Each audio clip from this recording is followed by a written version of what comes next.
kelompok 2 dengan anggota kelompok saya Zayari Nadia dengan NPM C1A024037. Halo, perkenalkan nama saya Maria Aurelia Erlangam dengan NPM C1A024083. Hai, saya Nabila Putri dengan NPM C1A024062. Halo, perkenalkan nama saya Lidira Deulhat, NPM C1A024065. Halo, perkenalkan nama saya Isora Sumayanyas, NPM C1A024025.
Apa itu tindakan korupsi? Korupsi adalah tindakan penyalahgunaan kekuasaan untuk keuntungan pribadi atau kelompok tertentu, biasanya dengan cara melanggar hukum atau etika. Korupsi dapat terjadi di berbagai sektor, mulai dari pemerintahan, bisnis, hingga organisasi sosial. Mengapa korupsi sering terjadi? 1. Sistem pengawasan yang lemah di lembaga pemerintahan, organisasi, atau perusahaan yang membuka peluang besar untuk korupsi. 2. Individu yang berada dalam tekanan ekonomi seperti memiliki utang besar atau kebutuhan mendesak lebih rentan melakukan korupsi. Ketiga, hukuman yang ringan atau penegakan hukum yang tidak konsisten membuat pelaku korupsi tidak merasa takut atau jera. Keempat, banyak orang yang tidak memahami dampak besar korupsi terhadap masyarakat. Hal ini membuat perilaku koruptif dianggap sebagai hal yang remeh. Apa saja jenis-jenis korupsi? Yang pertama, suap atau bribery. Suap adalah pemberian uang, barang, jasa, atau keuntungan lainnya untuk memengaruhi keputusan seseorang yang memiliki kekuasaan. Ciri-cirinya ada pemberian sesuatu dengan tujuan mendapatkan keuntungan yang tidak sesuai aturan. Yang kedua, penggelapan dana atau embezzlement. Tindakan mencuri atau mengalihkan dana yang seharusnya dikelola untuk kepentingan publik atau organisasi untuk kepentingan pribadi. Ciri-cirinya, pelaku biasanya memiliki akses langsung ke dana atau aset dan dilakukan secara rahasia. Yang ketiga yaitu nepotisme.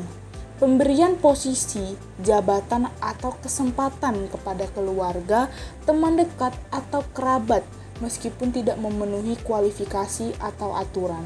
Ciri-cirinya, penunjukan atau keputusan tidak didasarkan pada kemampuan atau kompetensi. Hubungan pribadi menjadi faktor utama. Yang keempat, pemerasan. Penggunaan ancaman atau kekuasaan untuk memaksa orang untuk memberikan uang, barang, atau jasa yang tidak semestinya. Ciri-cirinya ada tekanan atau ancaman terhadap korban dan pelaku biasanya berada dalam posisi kekuasaan. Yang kelima, gratifikasi yang tidak sah. Penerimaan hadiah atau fasilitas dari seseorang karena jabatan atau kekuasaannya yang bertentangan dengan aturan hukum. Ciri-cirinya, pelaku menerima hadiah karena posisi atau jabatan. Hadiah diberikan dengan maksud tertentu seperti untuk memengaruhi keputusan. Yang keenam, manipulasi anggaran. Penyalahgunaan dana publik dengan memalsukan laporan atau anggaran untuk keuntungan pribadi atau kelompok. Ciri-cirinya ada perbedaan antara laporan anggaran dan realisasi di lapangan. Proyek atau program yang dilaporkan sering kali fiktif. Apa saja dampak-dampak korupsi di berbagai bidang? Dampak korupsi di bidang ekonomi. Korupsi mengurangi efisiensi dan produktivitas sehingga menghambat pertumbuhan ekonomi. Korupsi menguntungkan segelintir orang kaya dan berkuasa, sementara sebagian besar masyarakat hidup dalam kemiskinan. Korupsi seringkali melibatkan penggelembungan anggaran proyek sehingga meningkatkan beban utang negara. Dampak korupsi di bidang sosial. Korupsi merusak kepercayaan masyarakat terhadap pemerintah dan lembaga-lembaga lainnya. Korupsi dapat memicu terjadinya kejahatan lainnya, seperti pencurian, perampokan, dan kekerasan. Korupsi menghambat penyaluran dana pembangunan ke sektor-sektor yang dibutuhkan masyarakat. Dampak korupsi di bidang politik. Korupsi dapat memicu konflik dan ketidakstabilan politik. Korupsi seringkali melibatkan penegak hukum, sehingga sulit untuk memberantas korupsi secara efektif. Korupsi merusak prinsip-prinsip demokrasi seperti keadilan, transparansi, dan akuntabilitas. Pentingnya pencegahan korupsi. Pencegahan korupsi adalah upaya yang sangat penting untuk membangun negara yang bersih, adil, dan sejahtera. Tanpa upaya pencegahan yang serius, korupsi akan terus merajalela dan merusak sendi-sendi kehidupan bermasyarakat. Apa saja strategi dalam mengatasi tindakan korupsi? Yang pertama, penguatan pendidikan karakter dan nilai-nilai anti korupsi. Pendidikan merupakan fondasi utama dalam membentuk karakter individu. Pendidikan anti korupsi sejak dini sangat penting untuk menanamkan nilai-nilai kejujuran, integritas, dan tanggung jawab pada generasi muda. Melalui pendidikan, diharapkan tumbuh kesadaran akan bahaya korupsi dan pentingnya hidup bersih. Yang kedua, peningkatan transparansi dan akuntabilitas. Transparansi dalam pengelolaan anggaran dan pengambilan keputusan merupakan kunci penting dalam mencegah korupsi. Dengan adanya transparansi, masyarakat dapat mengawasi penggunaan anggaran dan melaporkan jika ada indikasi penyimpangan. Yang ketiga, penegakan hukum yang tegas dan konsisten. Penegakan hukum yang tegas dan konsisten terhadap pelaku korupsi sangat penting untuk memberikan efek jera dan mencegah terjadinya tindak pidana korupsi berulang. Peningkatan partisipasi masyarakat. Masyarakat memiliki peran penting dalam upaya pencegahan korupsi. Dengan meningkatkan partisipasi masyarakat dalam pengawasan dan pelaporan tindakan korupsi, maka upaya pemberantasan korupsi akan semakin efektif. Penguatan kelembagaan anti korupsi. Lembaga anti korupsi seperti Komisi Pemberantasan Korupsi atau KPK memiliki peran sentral dalam upaya pemberantasan korupsi. Penguatan kelembagaan anti korupsi meliputi peningkatan kapasitas sumber daya manusia, pengembangan sistem informasi, dan perluasan kewenangan. Korupsi adalah musuh kita bersama. Ibarat virus, korupsi juga tersebar di mana-mana.